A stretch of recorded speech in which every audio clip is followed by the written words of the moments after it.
profeta Eliseu. Nós vamos estar aqui, tópico 1, quando diz que Eliseu salva 3 reis e seus exércitos. Então, conforme o texto, né, esses 3 reinos aqui identificando são o reino do norte, o rei de Judá, né, e o rei de Edom. 3 reis contra os Moabitas, que era outro rei que tinha se levantado contra o rei do norte.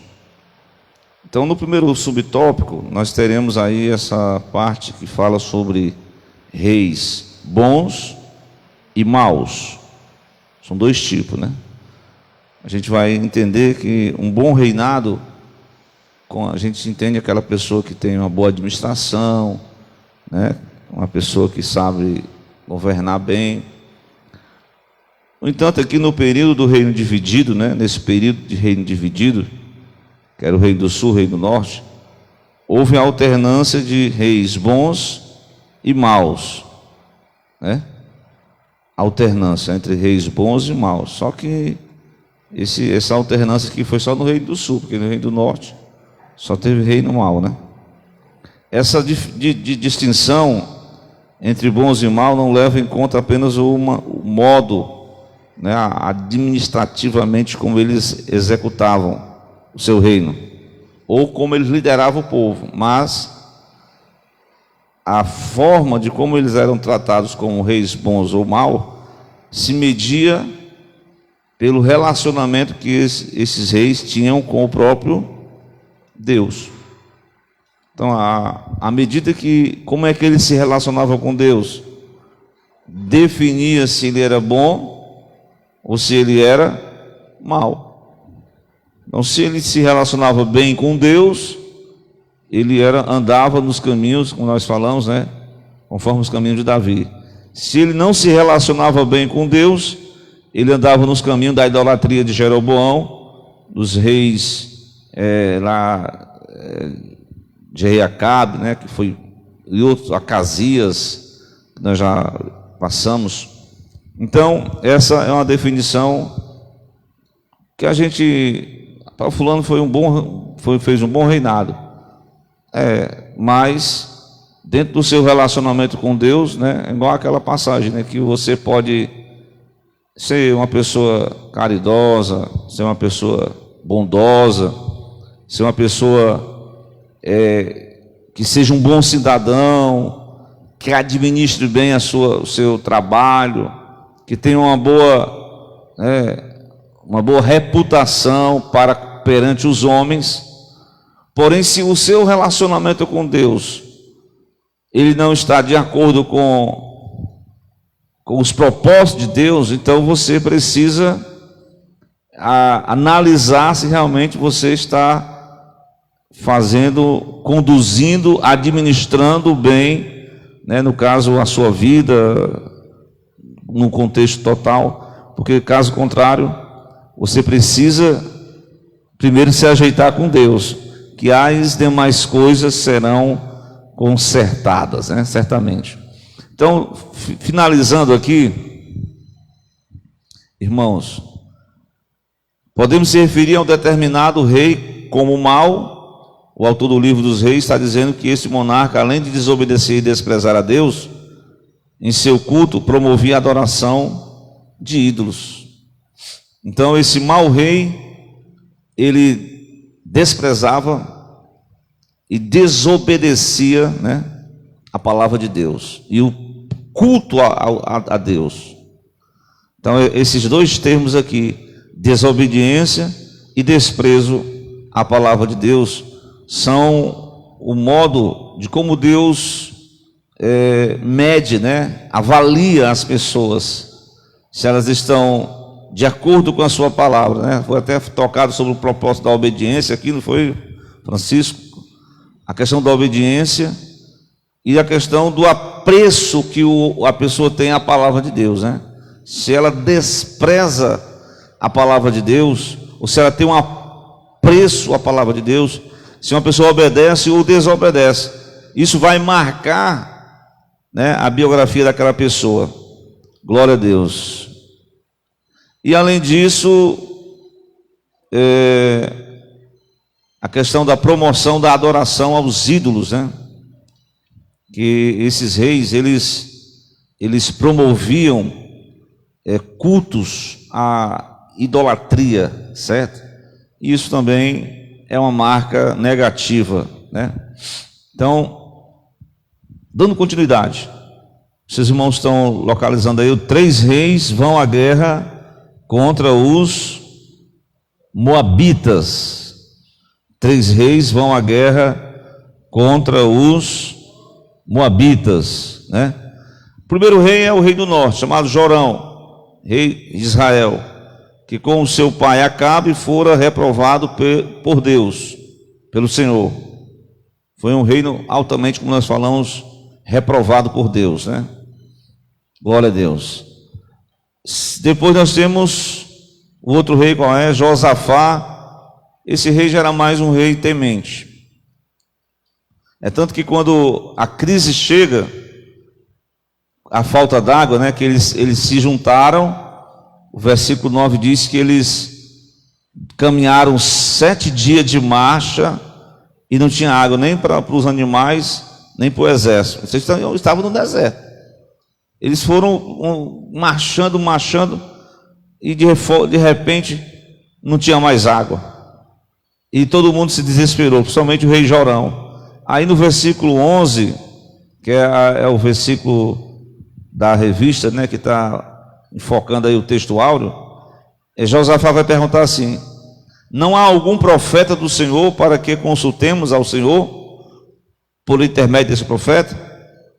Então ele, no momento de desespero, no momento em que estava precisando de uma providência de Deus, no momento em que chegou ali a seca, Josafá, por ter uma conduta perante Deus mais correta, né, mais temente, ele se lembrou logo que no momento desse, né, Salmo 121, eleva os meus olhos para os montes, de onde virá o meu socorro vem do Senhor, do que fez os céus e a terra. Então, quando a situação exige um milagre, uma providência divina, então aí se revelam os verdadeiros piedosos. O rei Jorão não tinha essa piedade toda com Deus, não tinha essa vida com Deus, né? Ele entrou logo em desespero. Versículo 10 diz que o Senhor chamou esses 3 reis para entregar na mão dos moabitas. Ele ficou em desespero, né? Quando a pessoa não tem aquela confiança, quando chega a tribulação, ao invés dela recorrer a Deus, ela se desespera, como aconteceu com o rei Jorão. Mas nós vamos observando aqui que, além de Josafá, que era um excelente monarca, em razão dele promover a adoração ao verdadeiro Deus, olha como a medida é feita, ele promovia a adoração ao verdadeiro Deus. E o rei de Edom, que era um rei vassalo de Judá, vassalo, né? Estava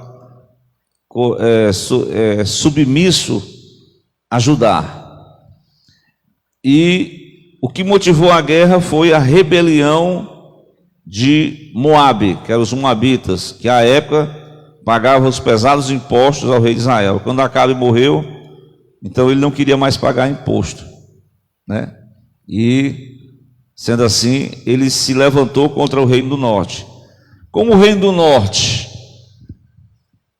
agora interessante essa questão aqui, eu sei que não vai ser tocada aqui, mas em determinado momento a família de Acabe, né, eles fizeram tipo uma aliança política com Josafá.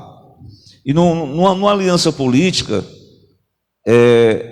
quando um precisava um do outro, o outro vinha apoiar, principalmente na questão de guerra, né? Então Josafá teve que se submeter, porque assumiu um compromisso de fazer uma aliança política com o reino do norte, e aí teve que submeter a essa provação. Foi ao deserto, marcharam 7 dias e não tinha água, e uma tribulação muito grande, mas tudo bem.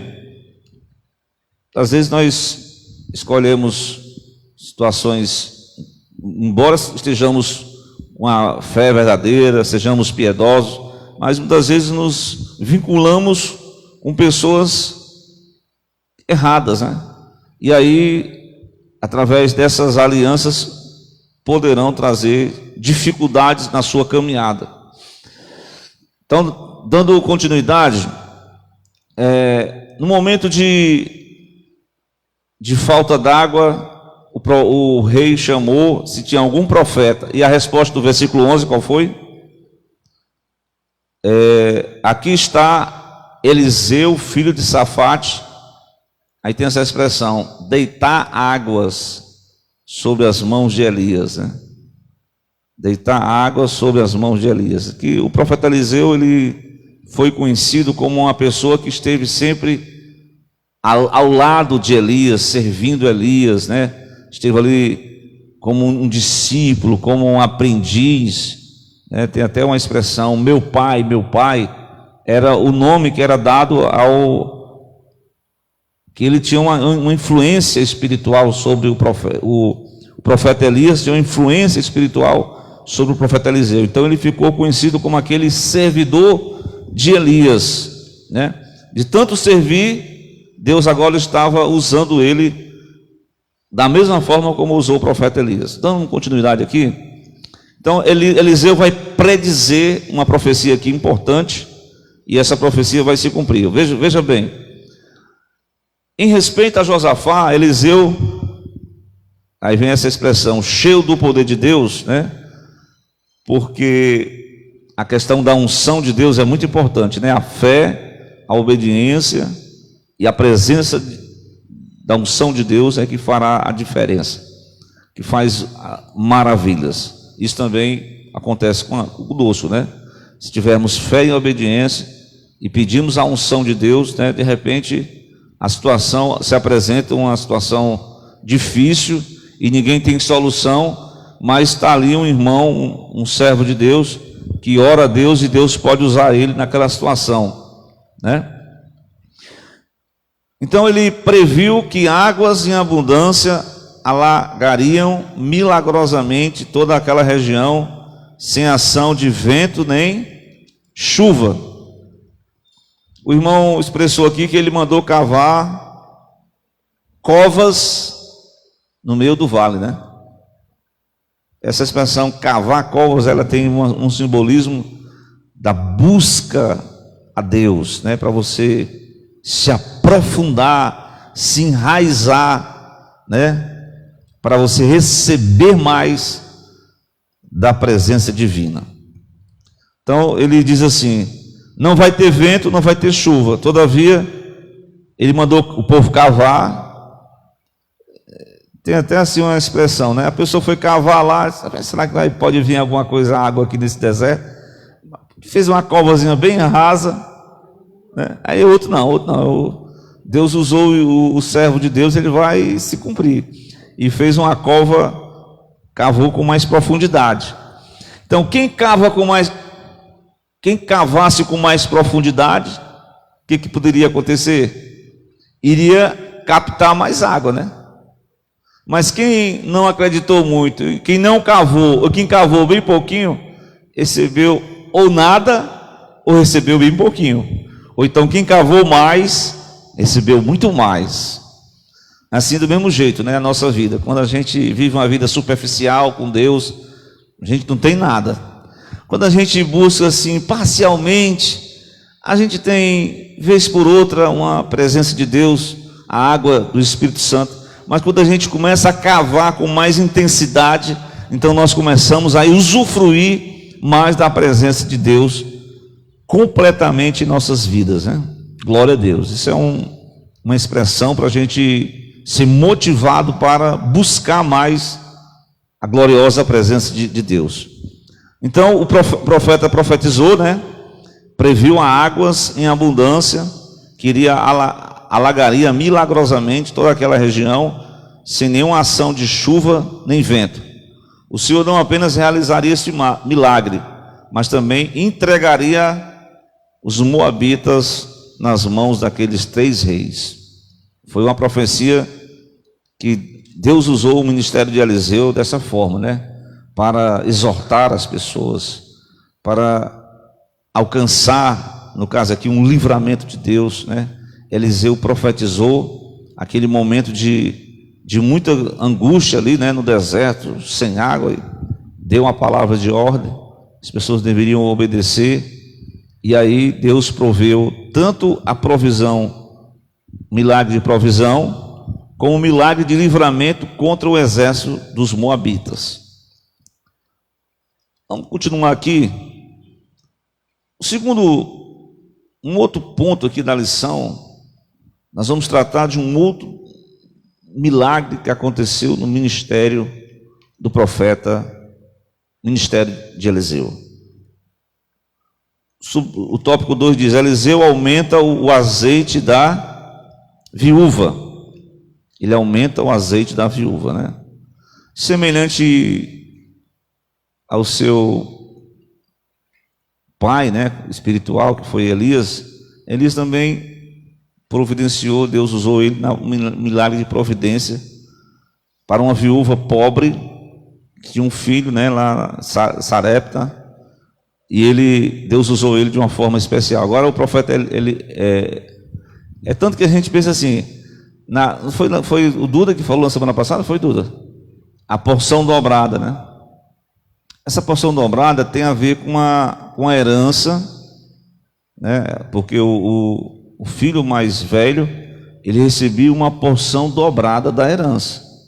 Então a vida de Elias foi muito marcada por esses sinais, maravilhas, profecias, e a vida do profeta Eliseu também foi muitos sinais. Nós já vimos pelo menos dois, né? Como provisão e como livramento na guerra. Agora vamos ver para uma questão de provisão de novo, né? Eliseu aumenta o azeite da viúva. Então a história você já conhece bem, já houve muitas pregações. O homem fazia parte da escola de profeta, né, um filho dos profetas, e morreu prematuramente, deixou uma dívida, e ficou a mulher com seus 2 filhos. E agora, como aquela mulher iria se sustentar? Aí ele vai dizer aqui na própria revista como era a situação das viúvas naquela época. A vida das viúvas nos tempos bíblicos era muito difícil, porque as mulheres daquela época dependiam dos seus maridos para prover-lhes o sustento. E o caso da viúva de um dos discípulos dos profetas Israel, que após a sua morte, a morte do marido, a mulher ficou numa situação complicada. Perdeu o marido, não tinha uma renda, não tinha uma pensão, aposentadoria, não tinha nada, né? Ficou só com os filhos. Após a morte daquele marido, a mulher ficou nessa situação, com falta de suprimentos, dívida. E conforme as leis, se a pessoa tinha uma dívida, por exemplo, errava um bem, né? Se a pessoa está com a dívida, tem uma casa, a casa é empenhorada, o carro. Mas se a pessoa não tivesse bem, os filhos trabalhariam de escravos para pagar a dívida. Certo? Então é uma situação bem difícil. E o que aquela mulher poderia fazer diante daquela situação complicada? Os filhos estavam ameaçados de serem vendidos como escravos. Porém, Deus ouviu o clamor daquela mulher, daquela viúva, e Ele supriu as suas necessidades, como de fato está na revista aí, né? Eliseu lhe disse: "O que eu de fazer? Declara-me, o que é que tu tens em casa?" E ela disse: "Tua serva não tem nada." Mas ela tinha, o que ela tinha em casa? Uma botija de azeite. Pronto. Foi só isso que precisou. É uma botija de azeite para que Deus pudesse usar o profeta para profetizar e ampliar a questão, a saída do problema daquela mulher. Aí nós vamos ver aqui no subtópico 2, uma única botija de azeite foi suficiente para Deus operar o milagre. Note aí, uma única botija de azeite, foi só necessário. Após ouvir da mulher que não tinha nada além da sua vasilha de azeite, o profeta disse para ela que ela tomasse vasilhas emprestadas com os vizinhos. Ela foi procurando uma vasilha, e aí, isso foi uma orientação, né? De Deus para aquela família. E ao entrar em casa com os filhos, fechasse a porta. Esse mistério aqui de fechar a porta, como Jesus ensinou, né? Entra no teu quarto, fecha a porta e ora ao teu pai em secreto. E a ordem era derramar em cada vasilha disponível o pouco de azeite que possuía e pô-los à parte à medida que ficassem cheios. E foi justamente o que ela fez. Ela obedeceu, né? Seguiu essa ordem, acreditou, obedeceu, e foi justamente o que ela fez. Quando acabaram as vasilhas, interessante, acabaram as vasilhas. Ou seja, se houvesse mais vasilhas, a Bíblia diz, o azeite acabou? Não, o azeite parou. Porque o azeite parou. O azeite só vai fluir enquanto houver disposição para se encher. Quando não tinha mais vasilhas, o azeite parou. E ela foi separando a parte. Então ela recebe também uma recomendação. Ela vendeu o azeite, ela pagou a dívida e ainda podia manter o sustento da família com o que sobrou. Interessante essa parte aqui, né? Você, quando recebe algo de Deus, aí você, né, tem que saber administrar. Então, voltando aqui, a fé, a obediência e a família unida. Nesse episódio de multiplicação de azeite, percebe-se que a fé e a obediência são os ingredientes necessários para que as bênçãos divinas possam abundantemente na vida de quem crê. Hebreus 11 diz que sem fé é impossível agradar a Deus. Às vezes o milagre que buscamos não acontece a partir de coisas extraordinárias. Basta trabalharmos com o que Deus já nos deu para exercer a fé em sua palavra. Ao pedir à mulher para fechar a porta, o profeta indicou que o milagre devia acontecer na intimidade da família. Essa ponta aqui é muito importante, né? Porque o milagre, a pessoa pensa que tem que ir para tal lugar, ir para determinado... mas já está dentro de casa, ou seja, quando tudo fecha a porta, quando ora, quando pede a Deus a multiplicação, quando segue tudo que Deus determina em casa, e aí Deus se agradou daquela família, e a proporção que o azeite ia sendo espalhado nas vasilhas, não ia faltando, ia só enchendo, e foi separando a parte, e aí operou-se um milagre da multiplicação, semelhante ao milagre que Jesus fez também, né? Lá na multiplicação dos pães, Deus usou também ele. Tem outra ocasião que Deus usou ele para multiplicar os pães também.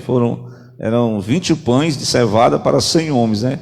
Deus usou ele também nessa milagre. Mas aqui também é um milagre de provisão.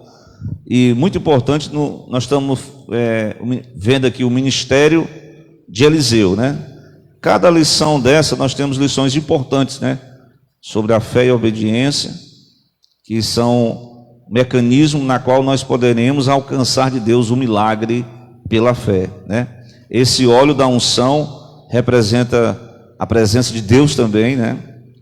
Nós fazendo aqui uma ligação com o ponto 1, quanto mais os exércitos cavavam no deserto, as covas no vale, mais eles iriam receber de Deus pela fé. Muitas vezes aquela passagem bíblica, né?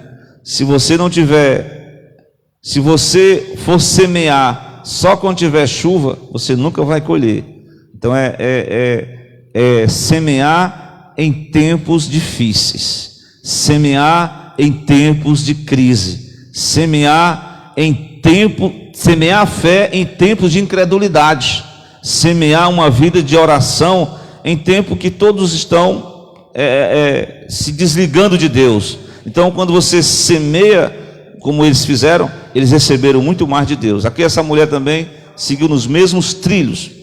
Vamos para o terceiro tópico, para a gente concluir aqui na questão que diz assim, terceiro tópico. A revista também, o autor vai citar essa parte. Essa aqui já foi interessante. Vocês notem aí, a crise chegou lá no seminário dos profetas. De repente não chegou uma oferta, um dízimo, e os profetas não estavam tinha nada na despensa. Aí eles resolveram fazer uma sopa de alguma coisa, né? Não tinha nem carne, nem peixe, nem frango, nada. Aí foram lá providenciar um alimento para aqueles profetas, a escola de profeta. Vamos lá, a morte que havia na panela. Aí nós temos o tópico 1, a escola de profetas. Os filhos ou discípulos dos profetas estavam radicados em Betel, Jericó, eram os 3 pontos onde eles se reuniam, e Gilgal. Nessas escolas, os alunos eram encorajados a buscar uma melhor compreensão da palavra de Deus, né? Glória a Deus. Não é simplesmente aprender a profetizar. Porque muitas pessoas aprendem os mecanismos da profecia e, como diz o nosso pastor, sapecam a profecia sem ser profecia, né? Ele dizia uma profecia sapecada. Mas o profeta que se preza, ele tem que aprofundar-se o seu conhecimento em quê? Em conhecer a palavra de Deus, para ele não profetizar dele mesmo, do seu próprio coração, visões, sonhos, da sua própria mente. Não, o que tem que orientar a vida do profeta é as palavras de Deus, porque se ele estiver segundo a palavra de Deus, o que ele falar vai estar conforme, porque até o julgamento dos profetas, a Bíblia diz: julgai, não desprezeis as profecias, julgai as profecias. E o que julga as profecias? Se está conforme a palavra de Deus. Pronto. Então eles estavam se aprofundando, compreendendo, desenvolver também um relacionamento com Deus, é outra parte importante, porque não é só conhecimento, é a parte da graça também. Os dois são muito importantes: conhecimento, aprofundar-se no ensinamento e no relacionamento com o Senhor. Veja bem, qual era,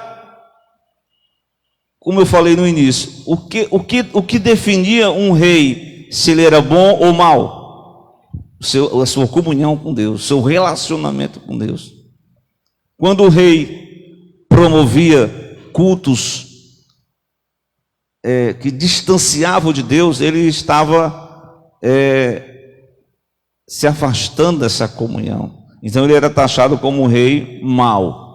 Então, continuando aqui, desenvolviam um relacionamento com o Senhor e contribuíam na manutenção da resistência contra a apostasia. O ministério desses profetas, a exemplo da igreja,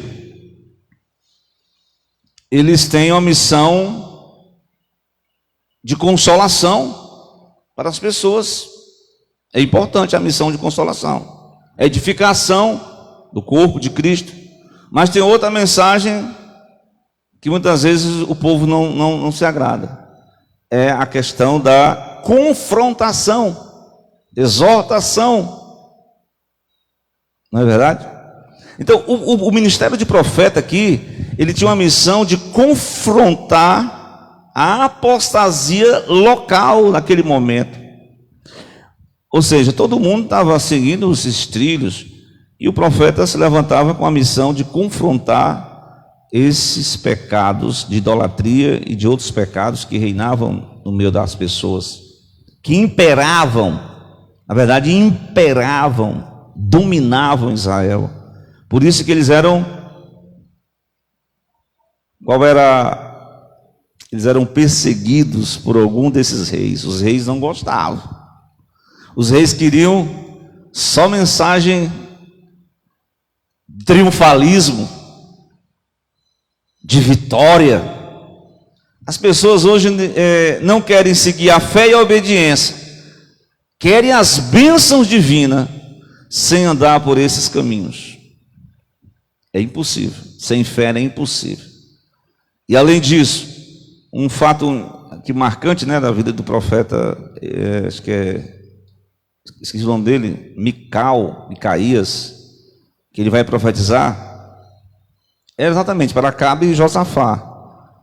E a maioria dos profetas só concorriam para o bem de Acabe. E enquanto que o Micaías deu uma profecia contraditória. E aí ele foi preso. Porque uma das armas que essas autoridades se utilizam para a perseguição, prisão, prenderam João Batista. O próprio Jesus foi preso, condenado, julgado e condenado, injustamente. Claro que tinha uma causa espiritual, né? Mas do ponto de vista jurídico foi injusto.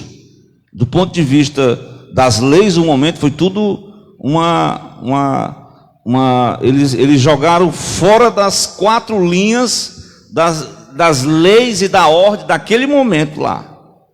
Eles condenaram Cristo, prenderam João Batista, prenderam Jeremias e outros profetas que foram contra as suas ideias, os seus projetos, né, as suas visões. E aí nós vamos aqui chegar nessa parte da morte da panela. Foi na escola dos profetas de Gilgal que Eliseu ordenou aos seus servos que fizessem um ensopado para alimentar os discípulos. O irmão falou, tem uma palavra aí que 38, né? Eles estavam ali, põe a panela ao fogo, faz um caldo de erva para os filhos dos profetas. Aí no 39 diz que saiu um irmão lá, aí ele foi para o campo, apanhou umas ervas que ele não sabia, que era uma parra brava, e ele colheu dela sua capa cheia de coloquintidas. E ele, nem se saber, inocentemente pegou lá as ervas, jogou no caldo, a panela já estava no fogo, misturou tudo lá, caldo de erva. A crise era grande, né, irmão? Não tinha nem caldo de ovo, era caldo de ervas. E aí, num certo momento, a comida foi servida aos homens, mas logo que eles provaram, gritaram, do versículo 40. O que eles gritaram? A morte na panela. Certamente era uma erva que poderia fazer mal, né? Trazer morte, trazer complicações. E agora? O que fazer? O profeta vai ser orientado por Deus, e ele pegou farinha, deitou na panela, derramou na panela, e disse, tirai de comer para o povo. Então não havia mal nenhum na panela. Pronto. Aqui nós vamos ver que mais um milagre, né? Ele, orientado por Deus, ele mandou botar farinha. Então essa mensagem, ela tem uma aplicação, né, muito especial. Aconteceu literalmente no ministério do profeta Eliseu, né, que ele fizeram lá um caldo, e um dos filhos dos profetas saiu colhendo ervas e jogou lá no meio da alimentação dos profetas. De repente, a morte. Isso representa, no nosso meio, né, pessoas que estão trazendo determinados tipos de alimentos para o povo de Deus, para os profetas, para os servos de Deus, e ao invés de trazer edificação, ao invés de trazer uma palavra de consolação, uma palavra de equilíbrio, de confrontação, está trazendo morte para quem está ouvindo, né?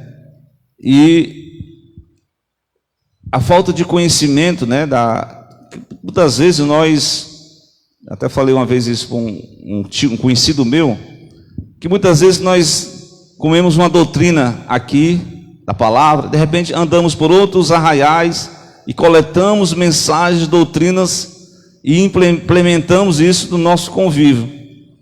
E muitas vezes são doutrinas humanas, né? Por exemplo, vou dar só um exemplo.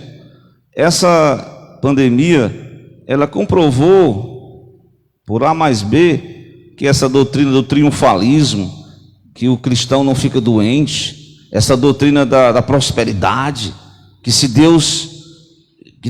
você fizer fé e obediência, você vai obter sucesso. Não, teve servo de Deus que ficaram doentes, teve servo de Deus que morreram, situações que todo mundo enfrentou, todo mundo junto, que seja religioso, que não seja religioso, todo mundo enfrentou um problema junto, as mesmas lutas, os mesmos dilemas. Então, muitas vezes trazemos para dentro dos nossos arraiais doutrinas, ensinamentos heréticos, que ao invés de trazer vida, trazem a morte. Mas graças a Deus que Deus usou o ministério do profeta Eliseu, no sentido de que ele foi orientado por Deus, e um ingrediente que ele coloca dentro da panela, o que é? A farinha.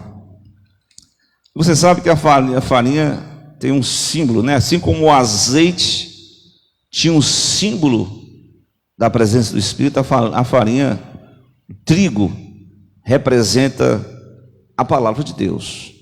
Então, como eu falei aqui, né? O profeta, sem conhecimento de causa, muitas vezes ele se apropria de determinados tipos de comida, e essa comida, espiritualmente falando, ela traz morte para as pessoas. Então o profeta jogou farinha dentro daquela panela de caldo lá, cheio de ervas, e aquele trigo, aquela farinha, ela tirou o mal que estava dentro da panela.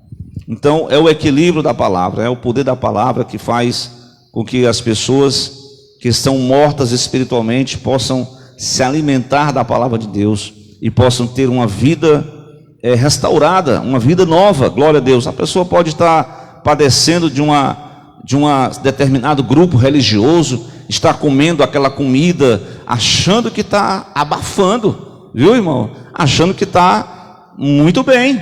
Só que aparentemente ela pode estar até bem, mas espiritualmente essa comida não é saudável, esse alimento não é saudável. Então, porque o alimento não é baseado no conhecimento da palavra de Deus. Então é preciso colocar a palavra de Deus em evidência, para que os filhos dos profetas, os discípulos de Deus, de Cristo, não venham se alimentar de alimentos indesejáveis, que aparentemente pode trazer uma alimentação, mas que ao invés de alimentar, trouxe foi morte. Então é uma mensagem espiritual para nós, né? Para a gente vigiar. Faltou vigilância desse filho do profeta aqui. Ele, sem conhecimento, viu, o texto foi bem claro, né? Os irmãos perceberam aí que ele saiu ao campo e apanhou ervas sem saber e jogou lá no meio do panelão lá aquela sopa de legumes e de repente foi desvantagem para a escola dos profetas. Então, essa é uma mensagem muito importante. Deus usou o profeta e Eliseu, o ministério do profeta Eliseu, né, para tirar o mal que havia dentro do arraial, dentro daquela comida, e assim que nós possamos aprender, né, com Deus nesta manhã a vigiar, no sentido de que tipo de comida nós estamos colocando na nossa mesa espiritual. Glória a Deus. O principal é essa questão do alimento saudável, né, para a gente não morrer espiritualmente. Então, com isso, nós temos Se você ler o livro do Segundo dos Reis, você vai encontrar vários milagres do profeta Eliseu. Tem uma parte lá que os rapazes vão caçoar dele, né? Chamando ele de desprezar ele por uma questão física, e os rapazes vão se dar mal. Ele faz aquela mesma questão de abrir o Rio Jordão, né? E outros milagres. Teve também milagre da ressurreição, restituição, né? A mulher perdeu o filho e Deus usou ele também para profetizar que uma mulher que iria conceber, né, iria gerar esse mesmo criança que chegou ao óbito, e Deus usou ele para, tem até uma passagem muito importante que ele se foi para o quarto do profeta, ele orou pela criança, estava morta, e Deus restituiu a vida novamente. Milagres de providência, profecias, livramentos. Aqui foi um livramento, né? Morte na panela. Então, concluindo, desses 3 milagres apresentados na lição de hoje, estamos percebendo que aconteceram mediante alguma iniciativa ou trabalho humano, né? Sempre tem que ter. Isso significa que os milagres operados por Deus na vida dos seus servos acontecem em uma cooperação com algum tipo de trabalho ou atitude humana. Deus tem compromisso com pessoas de fé, mas que também sejam operantes e diligentes. Não é só preguiçosos e totalmente, tem que ter diligência. Então, vamos concluir, lembrando que hoje à noite nós estaremos aqui no culto da ceia do Senhor, né? Os irmãos que puderem estar trazendo um quilo de mantimento para os irmãos mais necessitados. Já foi recolhida a oferta, irmão? Já? Então, nós estamos começando o trabalho com oração, né? 7h30 e 8h30 em diante, nós estamos aqui na Escola Bíblica Dominical e vamos continuar, né? O jovem só veio o irmão ali, né? Vamos ver se esse jovem vem para a igreja. O Daniel aí também, né? Irmão? Glória a Deus. Então, irmãos, hoje à noite, nossa ceia, né? Os irmãos estaremos aqui participando do trabalho do Senhor, né? Nós vamos fazer uma oração. Nós estamos em pleno 5º dia do nosso projeto Nordeste para Cristo. Hoje nós oramos pela manhã aqui pelo estado da Paraíba, né? Glória a Deus. E sucessivamente nós vamos estar orando por cada estado da nossa região Nordeste. É um projeto